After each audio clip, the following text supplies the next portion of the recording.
Olá pessoal, voltando com o segundo bloco do nosso programa Direito em Debate. Lembrando que você pode mandar sua pergunta, você pode mandar sua dúvida para nós, teremos o maior prazer em responder. Dependendo da sua pergunta, vamos levar para o nosso profissional especialista, os nossos entrevistados, ou o próprio programa irá responder através desse humilde apresentador.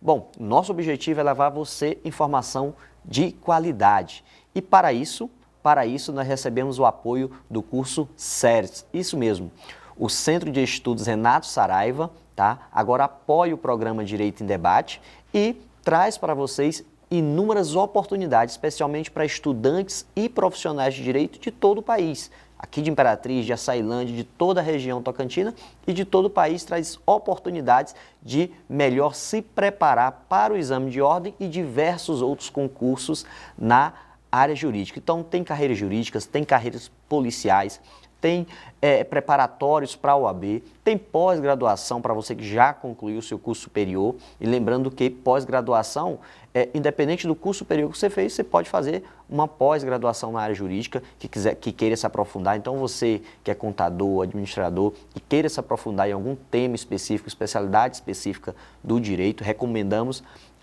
a pós online do curso Renato Saraiva, que fica localizado ali na Godofredo Viana. E lembrando, olha só, uma dica mais que especial.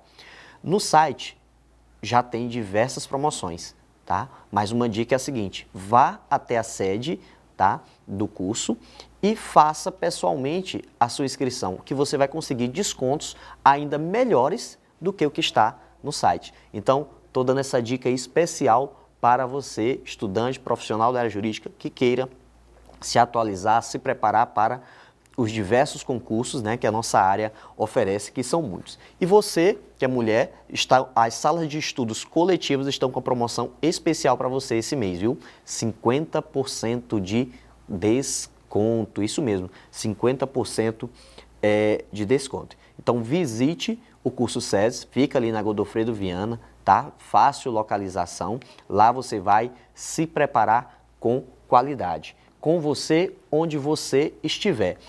O nosso programa também é um oferecimento da Open Barba, lá você encontra os melhores profissionais em barbearia da cidade e também um oferecimento da Coelho Story. Lá você encontra as melhores marcas em roupas e acessórios masculinos por um preço bastante acessível, um preço justo. Voltando ao nosso bate-papo aqui com a doutora Ingrid, tá? Advogada, especialista em direito tributário, faz parte do escritório Mota e Silva Advocacia, tá? Com relação à questão da livre determinação dos juros remuneratórios, existem contratos que fogem a essa regra? Sim, como eu falei no bloco anterior, essa livre estipulação dos juros remuneratórios, ele foi uma determinação do STF na década de 70, né? Mas existem contratos bancários que não são abrangidos por essa regra, porque são contratos que na própria lei ele já tem uma estipulação ou são contratos posteriores a essa decisão do STF.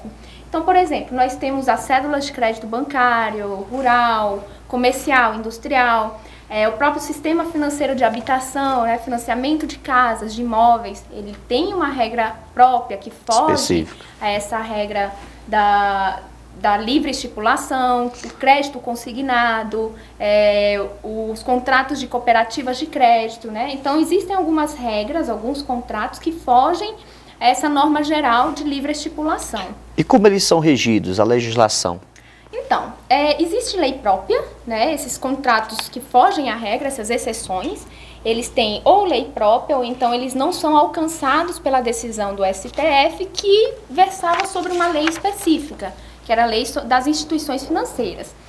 Por exemplo, nós temos a lei da década de 80 que fala sobre as cédulas de crédito bancário, né? Cédulas e notas de crédito bancário, comercial, rural, são várias denominações, dependendo do objetivo que for contratado, em que determinava, na lei há uma determinação, dizendo que o Conselho Monetário Nacional é que tem que estipular os juros, que é um órgão, né, federal, ele é um conselho federal, ele tem que determinar quais juros cabem para esses tipos de contratos.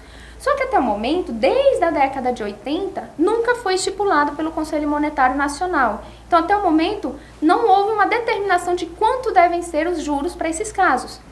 Por isso, o entendimento hoje pacífico, né, nos tribunais, por uma decisão do próprio STJ, é de que, já que o Conselho Monetário não cumpriu com sua função determinada por lei, esses juros eles devem ser estipulados em 12%, porque o consumidor ele não pode ser prejudicado por uma omissão de um órgão federal, né? Então, nesses casos, a regra estipula-se o limite de até 12% para esses contratos em específico.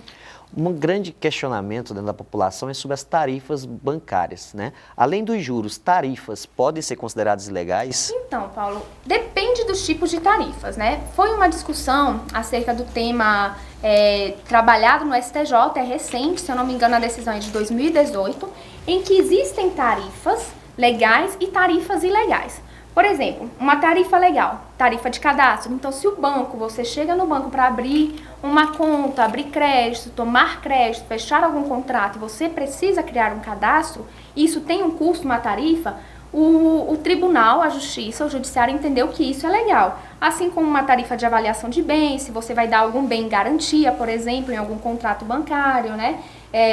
Ou um bem que estava em gravame, e vai ser retirado esse registro, você tem que ressarcir o banco também, são tarifas legais. Porém, existem tarifas que foi determinada nessa mesma decisão como ilegais, né?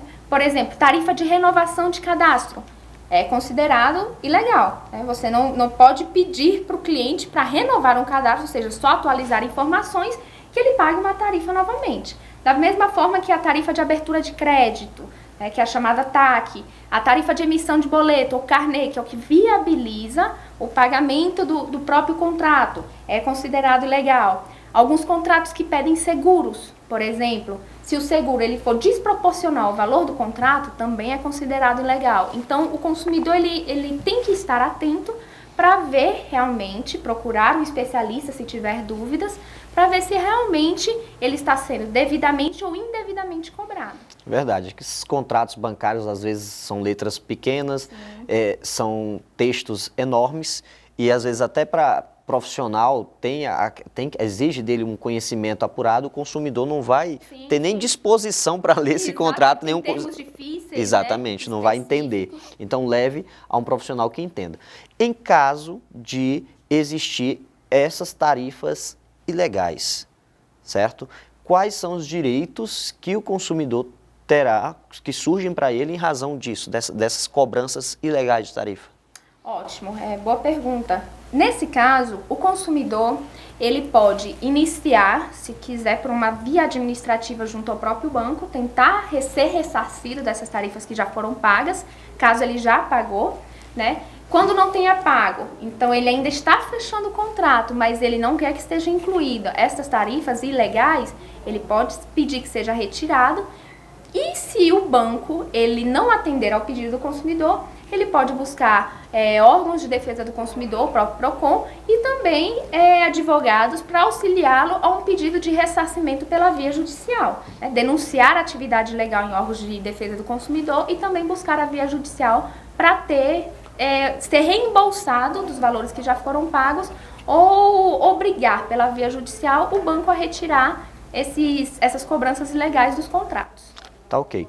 Bom, estamos encerrando o segundo bloco do nosso programa. Não saia daí, já já a gente volta.